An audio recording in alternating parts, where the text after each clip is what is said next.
A double Lumen tube has two endotracheal tubes bound together along the length, and it is made of PVC. On cross section, each of the two tubes is D-shaped. The tube that is distally shorter stays in the trachea, and the distally longer tube is designed to fit in either right or left mainstem bronchus. Depending on this distal bronchial tube, the DLT is labeled either as right-sided or left-sided. Each tube has its own color-coded cuff system. The tracheal tube has a high-volume, low-pressure transparent cuff, and the bronchial tube has a low-volume, high-pressure, blue-colored cuff and pilot balloon. Right DLT has a modified cuff with a slot to be aligned with the bronchial opening of the right upper lobe. Both cuffs should be inflated and checked for leaks and symmetrical inflation. The DLT also has a stellate that goes in the distal bronchial tube. The box contains the Y connector with color-coded short tubes that fit in respective ends of the DLT, and also two special suction catheters. A straight hemostatic forceps with rubber shots on its limbs is used here as a clamp to block gas flow into one of the tubes to isolate ventilation. Generally, 35 French or 37 French tubes are used for adult females, and 39 and 41 French are used for adult males.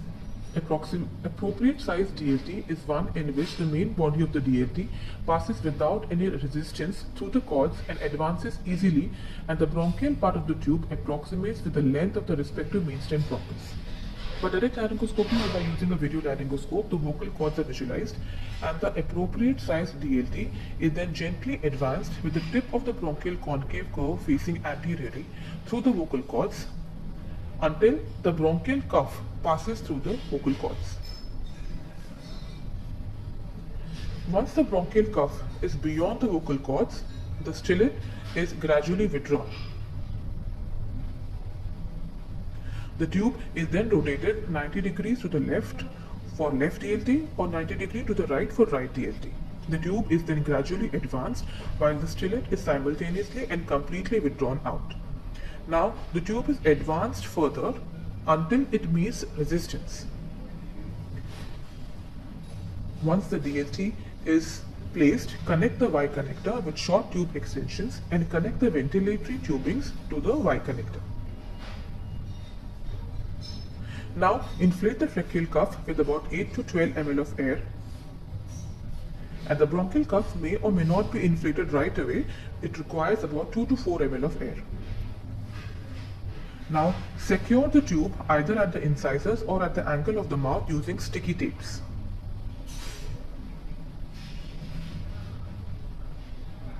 Confirm ventilation by direct visualization of bilateral chest movements, by auscultations, and by the EtCO2 tracing.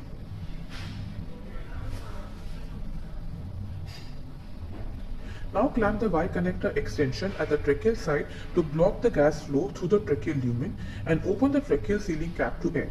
Since we have put a left-sided DLT here, by clamping the tracheal side, the gas flow, we confirm ventilation on the left side of the chest, and we confirm no ventilation on the right side of the chest by auscultation. We now clamp the gas flow to the bronchial lumen, which is the left side in this patient, and confirm air entry on the right side and absence of air entry on the left side by bilateral chest auscultation.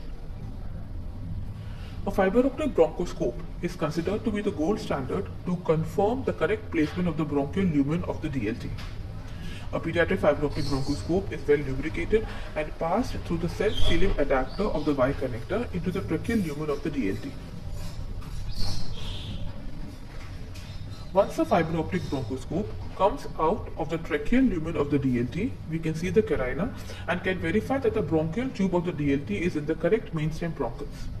Also confirm that the blue bronchial cuff is just seen and that there is no cuff herniation over the carina.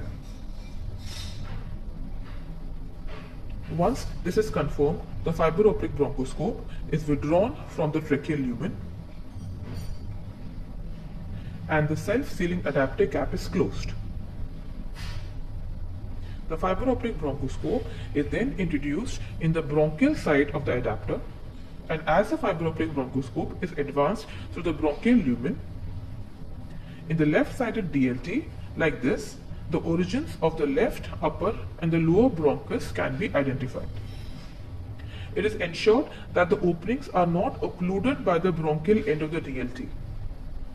In the right DLT through the fiber optic bronchoscope in bronchial lumen, confirm good alignment between the opening slot in the bronchial cuff to the opening of the right upper lobe bronchus. Always check again for position of the DLT after the change in the position of the patient. The bronchial cuff should be inflated only at the time of lung isolation.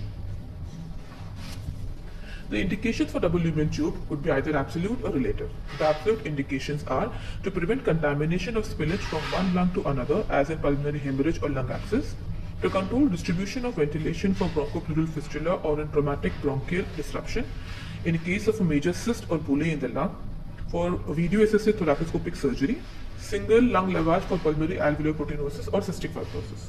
The relative contraindication is for better surgical exposure in mediastinal, esophageal, thoracic or lung surgeries.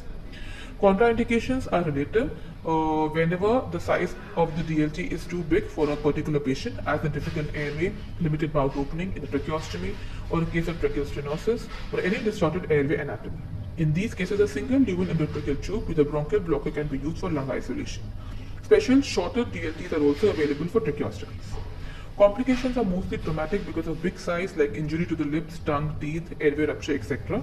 Also, an undersized DLT tends to migrate further into the endobronchial lumen. This can lead to impaired ventilation, causing air trapping, hypoxia, and pneumothorax. An undersized DLT bronchial cuff will also need larger amount of air for inflation and can cause mucosal ischemia.